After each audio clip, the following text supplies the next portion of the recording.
자, 이번 한 주도 우리 믿음으로 승리했습니다.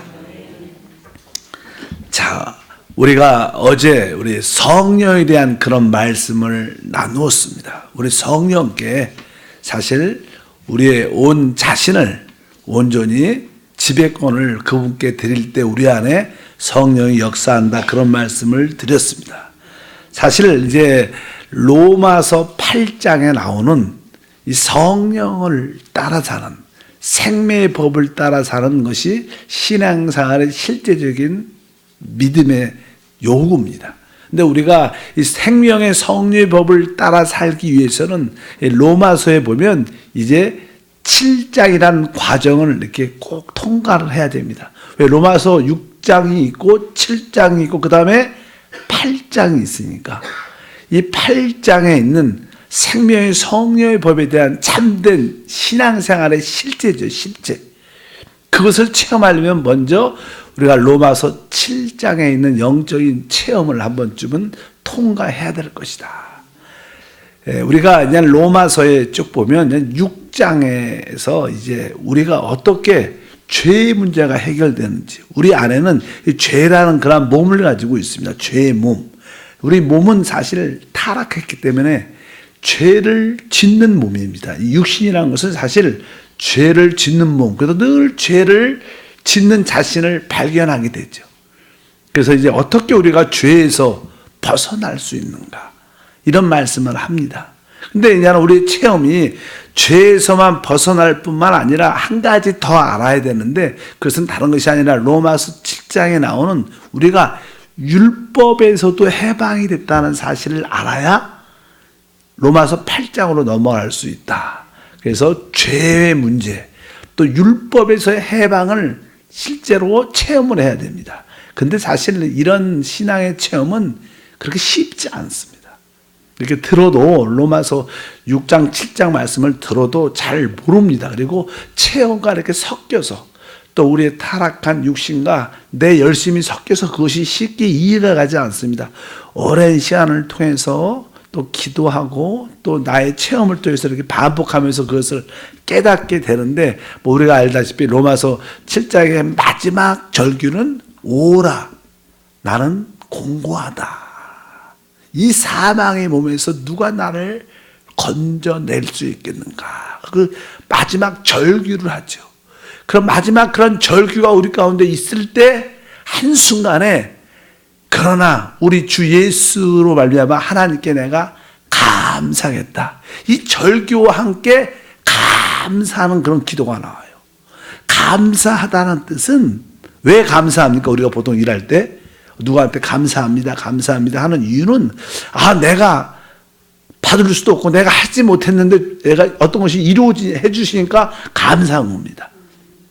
그래서 내가 철저하게 진짜 나는 공고한 사람이다, 나는 절대로 이 사마의 몸에서 벗어날 수 없다, 이것을 철저하게 깨달을 때 한순간에 이 모든 일을 하나님이 했다는 사실이 깨달아지는 거예요.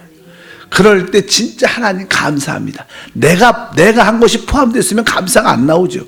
근데 진짜 나와 상관이 없이 이것을 하나님이 이루셨구나. 그럴 때 하나님께 내가 감사하리로다, 이렇게 하면서 이제 8장의 생명의 법의 역사를 체험하게 되죠.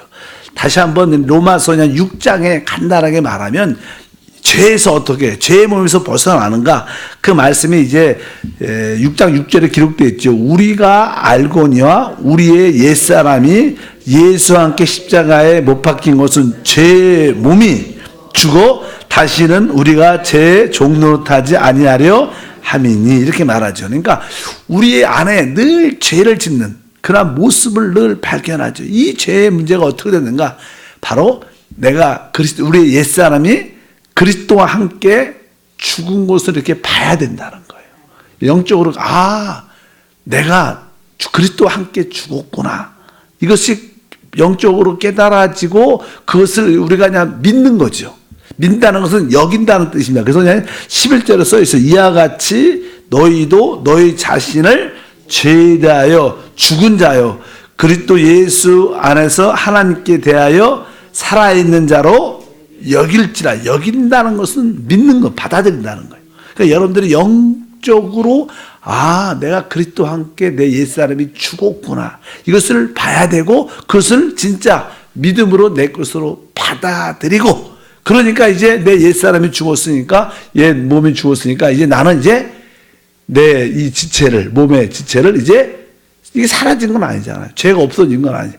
이제 이것을 거룩한 의의 무기로 드리자, 하나님께. 그래서 13절에 또한 너희 지체를 불의의 무기로 죄에게 내주지 말고, 우리가 구원받기 전에는 항상 우리의 죄를 짓는데 지체를 내줬는데, 이제는 오직 너희 자신을 죽은 자 가운데 다시 살아나신 자 같이 하나님께 드리며 너희 지체를 의의 무기로 하나님께 드리라. 이러면서 죄에 대한 해방을 체험하는데, 이 말을 들어도 잘 모르죠. 그런데 그냥 여러분들이 어차피 개인적인 체험은 내가 죄사함 받고 나는 옛사람은 죽은 자야. 내가 이제 하나님을 어떻게 해요? 기쁘게 하는 사람이 돼야지. 내 몸을 하나님이 기쁘게 하는 의의 병기로 드려야지. 그리고 열심히 주님께 봉사하고 주님께 나오게 되면, 그래도 여러분의 체험은 늘 죄 가운데 있는 건 하지만 종종 지속적으로 여러분들이 버리지 못하는 죄가 계속 반복적인 죄를 집니다. 우리 안에는 그러한 죄를 또 질 수가, 내가 이것을 알아도 또 죄를 짓는, 특별히 특정한 어떤 죄를 짓는 그런 자신을 또 발견해. 내가 왜 이렇게 안 되지? 내가 이미 죽은 자인데, 내가 하나님을 기쁘게 해야 되는데, 내가 기도가 약한가 보다. 기도도 열심히 하고, 내 봉사도 열심히 내도 여전히 또 죄를 짓는 자신을 발견하게 되는 거예요. 왜 내가 옛사람이 죽은 것도 아는데 왜 또 죄를 또 짓고, 왜 하나님을 기쁘게 하고 싶은 마음이 있는데 왜 이렇게 안 될까? 라는 그런 내용이 이제 7장에 나오는 거예요. 6장 얘기했잖아요. 6장. 7장에 이제 나중에 보면 이제는 어떤 말씀이 8장에 보면 이런 말씀입니다. 육신에 있는 자들은 하나님을 기쁘시게 할 수 없다. 그러면서 무엇을 그러면 내가 죄가 있을 뿐만 아니라 나에게 이런 육신에 있는 자는 하나님을 절대로 기쁘시게 할 수 있지 않구나, 이런 생각을 한번 깨닫게 됩니다. 그 의미는 사실 신앙생활에서 이런 말씀, 6장 14절에 보면 다시 보면, 죄가 너희를 주장하지 못하리니 이는 너희가 법 아래 있지 아니하고 은혜 아래 있음이라. 이제 우리 죄가 우리를 주장할 수 없는데 그 이유는, 근본적인 원인이 뭐예요? 우리가 왜 죄가 우리를 주장하지 못해요? 이는 너희가 어디 안에서요? 율법 아래 있지 않다. 여기서 나는 법이라는 것은 율법을 말합니다. 그래서 여러분들은 내가 죄에서 해방된 것뿐만 아니라 내가 율법에서도 해방됐다는 사실을 알아야 돼요. 많은 사람들은 예수를 믿으면서도 율법을 지켜야 되고 내가 하나님을 기쁘게 해야 된다는 그런 생각이 깊이 있습니다. 그것이 타락한 사람의 특징이에요. 그래서 내가 하나님을 기쁘게 해야겠다, 내가 하나님의 법을 다 지켜야겠다, 죄를 짓지 말아야겠다, 이런 생각이 되게 많습니다. 그러면 여러분들은 항상 여러분의 대상이 뭐예요? 율법에 관련되어 있는 사람들이에요. 그러면 결국 그 율법은 우리가 그렇게 할 수 없다는 것을 자꾸만 보여주게 돼 있어요. 여러분들이 그렇죠. 내가 이 법을 하나님 계명을 잘 지키고 내가 하나님을 기쁘게 해야겠다. 이것은 여러분이 어디 안에 있는 거예요? 율법에 종속되어 있는 거예요. 근데 신앙은 사실 내가 죄에서도 해방되지만 우리는 뭐에서도 해방되는 거예요? 율법에서도 해방되는 거예요. 근데 많은 사람들은 그런 인식이 많지 않습니다. 그래서 이제는 7장은 바로 우리가 바로 율법에서 해방된 것을 설명을 한다. 그러면서 그냥 7장 7절 이런 말이 나와요. 그런즉 우리가 무슨 말을 하리요? 율법이 죄냐? 그럴 수 없다. 율법으로 말미암지 않고는 내가 죄를 알지도 못하였으니 곧 율법이 탐내지 말라 하지 아니었다라면 내가 탐심을 알지 못하였으라. 하나님이 왜 우리에게 율법을 주셨느냐? 율법을 주신 목적은 바로 우리가 죄를 질 수밖에 없는 사람이라는 것을 깨달으라는 거예요. 우리는 늘 죄를 짓는 사람인 것을 깨닫고 이제 바로 그러니까 우리가 그리스도께 돌이킬 수 있는 그런 방향을 전환시켜주기 위한 하나의 거울인 줄 믿습니다. 종종 율법은 이 거울이라고 말은 하죠. 거울. 거울은 내가 어떻게 흠이 있고 더럽혀진 모습을 보여줘요. 근데 그것을 씻어줄 수는 없는 거예요. 깨끗하지 못해. 율법이라는 것은 우리의 죄를 드러나게 하는 겁니다. 보여주는 거예요. 그래서 여러분들이 항상 법을 볼 때마다 내가 이런 죄를 짓고 있구나. 내가 이렇게 부족하네. 내가 더럽구나. 이것을 볼 수 있는 하나의 거울입니다. 율법이 우리는 절대로 깨끗하게 해주지 못해요. 율법은 원래 선한 것이죠. 여기다 아까 율법이 죄냐? 율법은 원래 선하고 신령한 것입니다. 율법 자체는 아주 좋은 거죠. 근데 바로 그것은 우리를 깨끗하게 해주는 기능은 없다는 거예요. 죄만 보여주는 겁니다. 그렇기 때문에 내가 이런 죄 가운데 있는 사람인 것을 깨달아야 된다는 겁니다. 율법의 기능은 근데 잠깐만 우리는 뭐예요? 그 율법을 지키려고 하는 거예요. 잠깐만 율법을 지키려고 하니까 지킬 수 없는 내 자신을 보니까 좌절이 오는 거예요. 그래서 안 되겠다. 이번에 내가 기도가 약해서 그런 거 기도를 더 하자. 금식도 해서 내가 한번 깨끗하게 살아보자. 근데 결국 안 돼요. 뭐 며칠은 될지 모르겠지. 근데 시간이 지나면 지날수록 그것이 실패하는 것을 계속 느끼게 되는 줄 믿습니다. 그래서 사람들은 죄에서 해방, 율법에서 해방을 온전히 누리지 못하니까 늘 마음에 갈등이 있고 힘든 겁니다. 예수 믿는 것이 힘든 이유는 바로 이것 때문에 그래요. 왜? 율법에 대해서 해방된 것을 잘 모르기 때문이라고 여러분들이 알기를 바랍니다. 그래서 그냥 적나라하게 5장 20절에 말하죠. 율법이 들어온 것은 뭐예요? 범죄를 더하게 하려 하면. 그러니까 율법은 왜 하나님 율법을 주셨냐면 바로 우리의 죄가 다 드러나기 위한 거예요. 그래야 우리는 무엇을? 은혜라는 것을 진짜 알 수 있게 되고 바로 예수님밖에 없다는 것을 깨달을 수밖에 없는 줄 믿습니다. 그래서 이제 로마서 이제는 7장은 바로 율법에서의 해방을 여러분들이 확실히 알아야 8장에 가서 생명의 성리법이 역사한 것을 체험할 수 있다는 거예요. 여러분들은 죄에서 해방됐을 뿐만 아니라 어떻게 했어요? 율법에서도 해방된다. 그러니까 여러분들은 정확하게 내가 하나님의 법을 지켜서 하나님을 기쁘게 하겠다는 그런 생각을 가지시면 사실 안 되는 거예요. 그러면 설마 하나님이 진짜 그런 법 지키지 말라고 그러셨나? 이렇게 생각이 들 수 있지만 사실 쉽게 말하면 이제 하나님의 성령이 우리 안에 오셔서 그 법을 지킬 수 있는 능력을 주시는 거예요. 실제로는 내가 하는 게 아니라 그분이 우리 안에 오신 목적은 뭐예요? 바로 율법이 없어지지 않습니다. 율법은 항상 있는 거예요. 그래서 그러나 여러분들 율법에서 해방되기를 축복합니다. 그러면서 이제 로마서 7장 1절과 2절 다시 한번 읽어볼까요? 형제들아 내가 법 아는 자들에게 말하노니 너희는 그 법이 사람이 살 동안만 그를 주관하는 줄 알지 못하느냐. 남편 있는 여인이 남편의 생전에는 법으로 그에게 매인바 되나 만일 그 남편이 죽으면 남편의 법에서 벗어나느니라. 이렇게 말씀합니다. 우리가 구원받기 전에는 바로 우리의 남편이 있어서 그 남편이 뭐예요? 율법이 우리 남편이었어요. 그래서 이 남편은 좋은 남편, 세련된 남편, 선한 남편이에요. 근데 이 남편은요 항상 요구해요. 우리에게. 어떤 남편도 있어요. 어떤 남편은요 아주 자기가 젠틀하고 깨끗하고 의롭고 그런데 부인한테 깨끗한 거, 거룩한 거, 좋은 것만 요구하는 남편들이 있어요. 도와주지 않아. 왜? 방도 깨끗해야 되고 모든 일이 다 깨끗하고 정직하고 모든 걸 요구만 해.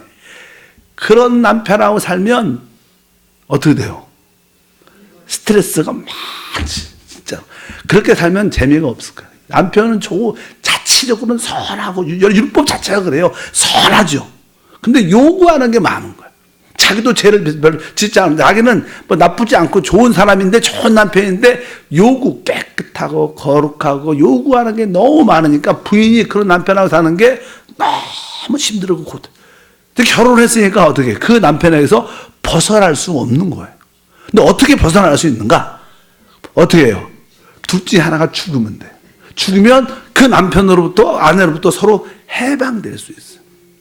여기도 법전 얘기를 하는 거예요. 그러니까 우리는 처음에 누구하고? 율법, 우리의 첫 번째 남편이 율법과 결혼했다는 거예요. 그래서 계속 우리에게 요구하는 거예요. 이렇게 이걸 지켜라. 이래야 된다, 이래야 된다, 이래야 된다. 계속 우리는 또 거기에 종속돼서 계속 그들 지키려고 하는데 그러다 보니까 너무 힘든 거예요. 그래서 그것이 되지도 않고. 근데 이제 너무 힘드니까 이혼하고 싶은데 이혼할 수도 없고 해방될 수도 없는 거예요. 알다시피 이 남편, 율법이라는 남편은요, 아주 건장하고 힘도 세고 죽지도 않아요. 이 율법이 끝까지 있는 거예요. 그러니까 죽으려면 누가 죽어야 돼요? 내가 죽어야 돼. 그 남편 죽는 거 기대하면 소망이 없어. 누가 죽어야 돼? 내가 죽어야 되는 게 현재. 그래서 성경은 그 뒤에 보면 이렇게 써요. 3절과 4절. 그러므로 만일 그 남편 생전에 다른 남자에게 가면 음녀라. 그러나 만일 남편이 죽으면 그 법에서 자유롭게 되나니 다른 남자에게 갈지라도 음녀가 되지 아니하느니라. 이렇게 말을 하면 죽어야 돼. 남편이 죽어야 된다 이런 얘기하는데 사실 남편 여기 율법은 죽지 않죠.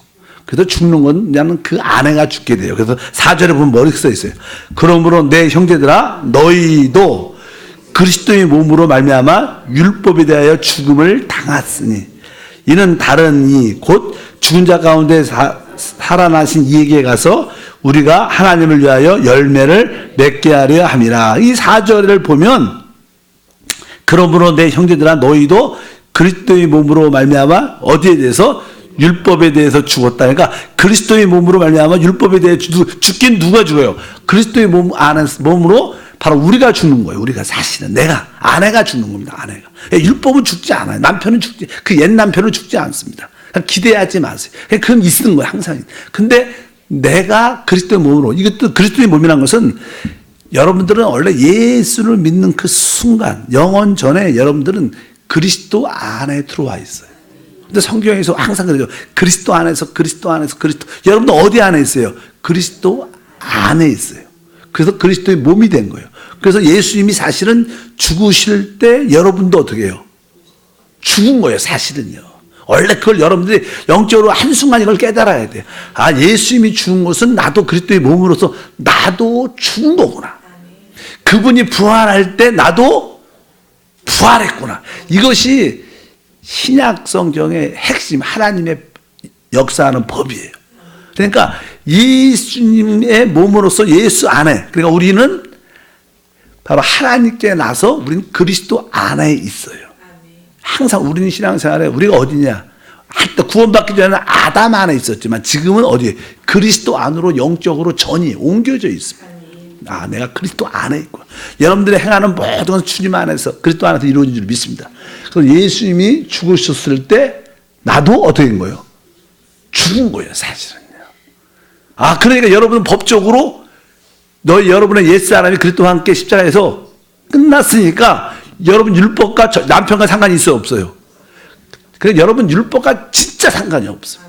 참 법을 지키려고 합니다. 많은 사람들이 그래요. 예수 믿고 나서 그 하나님 말씀대로 살아야지. 그것은 이제 내가 하나님이 우리를 구원해 주셔서 너무나 감사해서 은혜로 기쁨으로 지키는 것이지.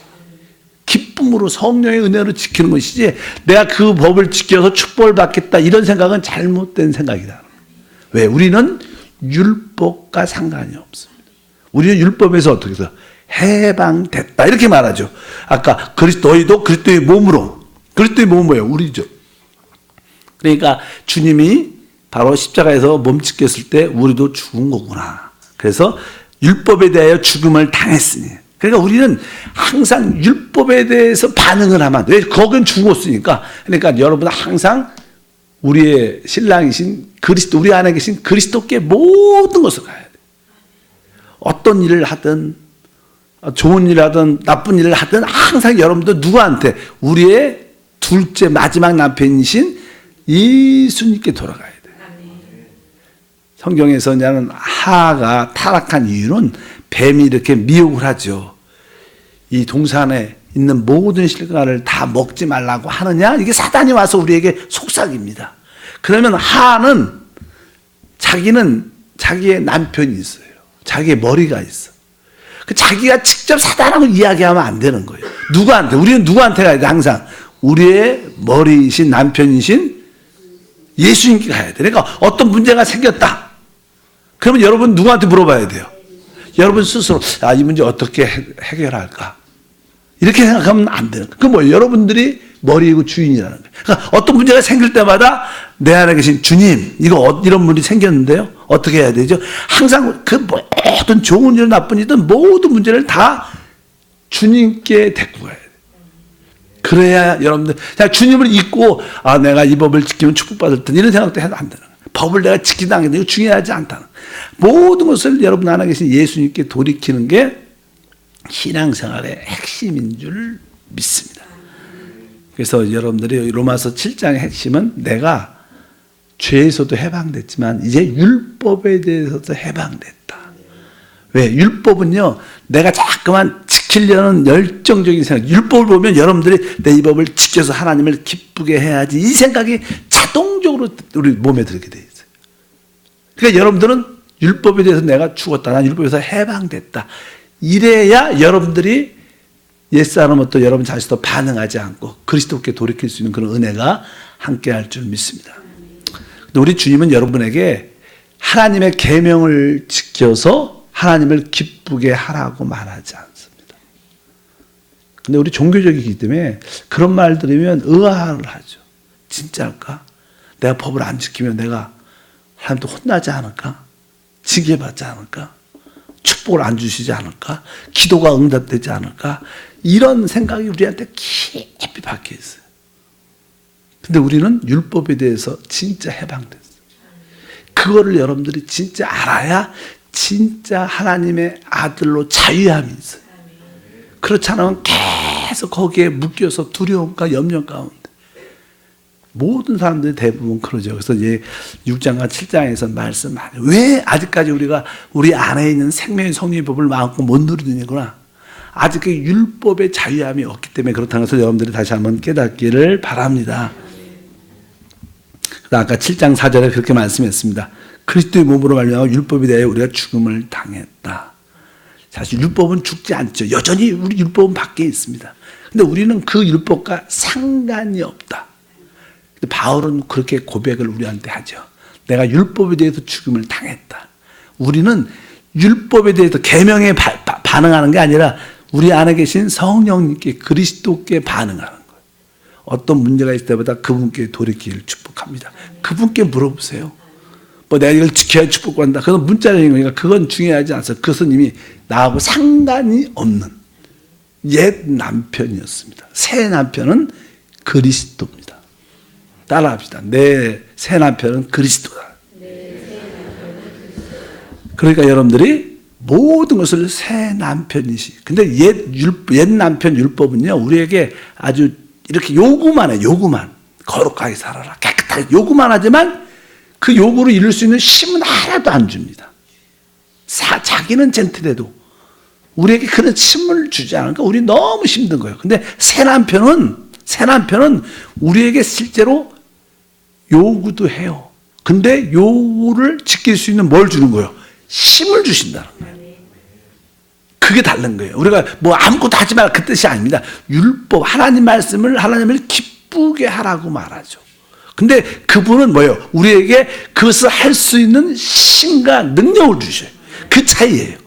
바로 그분이 우리 안에서 그래서 그래서 우리 안에 오신 거예요. 왜? 우리에게 그것을 율법 요구를 이룰 수 있도록 힘을 주시는 거예요. 그 신앙생활은 바로 우리 안에 있는 그 성령, 우리의 남편이신 성령 그리스도를 따라서 그분만 생각하는 거예요. 여러분들이 그분만 바라보고 그분만 생각하면 안 될 것 같은데 나중에 시간이 지나면 됩니다. 진짜로 돼요. 자꾸만 그 사람은 걱정을 자꾸만 해. 여러분 그리스도가 모든 답이 여러분 그분만 늘 생각하고 그분께 물어보고 그분과 함께 게임을 해도 TV를 봐도 누구하고 그분과 보면 되는 거예요. 진짜로 그래. 널 놀러 갔다 누구하고 그분하고 같이 진짜 순간순간 그분과 대하면서 놀러도 하고 구경도 하고 그분과 함께 하면 되는 거예요. 그러면 여러분들 왜? 그분이 답이에요. 그러니까 여러분들은 그러잖아. 남편하고 가면 다 되잖아. 그분이 결제도 해주고 음식 값도 다 내주잖아요. 어디 가면. 그러니까 그분이 다 하시면 되는 거예요. 그것만 가시면 돼요. 여러분들 율법에서 내가 해방됐다는 자유함이 있어요. 내가 법을 지켜서 하나님을 기쁘고 축복한다 이런 생각이 싹 지워져요. 지워지길 축복합니다. 그러면 여러분들은 오직 성령만을 생각할 거예요. 그럼 그 성령 안에 그 오직 능력이 있잖아요. 그것이 흘러나오면서 여러분들도 모르는 사이에 그분이 하시는 거예요. 그래서 실제로 하나님이 하시는 일은요, 자랑이 안 나와요. 옛날에 조영희 목사님이 그런 얘기를 하셨어요. 우리 안이 80만이 교회를, 여의도 순복음교회를 이렇게 크게 부흥시키셨죠. 지금 은퇴하셨지만, 그래서 종종 자기가 이렇게 뒤를 뒤돌아보면 내가 했다는 생각이 하나도 안 든다. 진짜로. 그러니까 그렇게 교만할 수도, 왜? 자기가 목사님이 봐도 어떻게 이런 일이 일어났지? 이렇게 큰 교회가 됐지? 이런 생각하시죠. 왜? 누가 한 거예요? 그냥 성령이 했으니까 내가 했다는 느낌이 전혀 안 들어요. 진짜 우리가 하나님께 축복을 받아도요, 진짜 제대로 받은 사람은 내가 열심히 해서 축복받아 이런 생각이 거의 안 들게 돼 있어요. 누가 해서? 그분이 은혜야. 그분이 도와주셨다는 거예요. 진짜, 왜? 나도 모르는 사이에 그분이 역사하셨으니까. 이게 진짜 하나님의 역사인 줄 믿습니다. 여러분이 뭘 성취했는데 내가 열심히 해서 이것은 짝퉁입니다. 짝퉁. 진짜가 아니에요. 짝퉁 신앙생활 갖지 말고 진짜 여러분들이 제대로 신앙생활 했으면 어떻게 이런 일이 일어났지? 진짜 하나님의 은혜야. 이런 고백이 겸손해서 하는 게 아니라 진짜로 하는 거, 진짜. 바로 그분이 뭐예요? 바로 생명의 성령의 법이 역사하고. 이게 신앙생활이니까 여러분들이 죄에서 해방됐고 어디서 해방됐어요?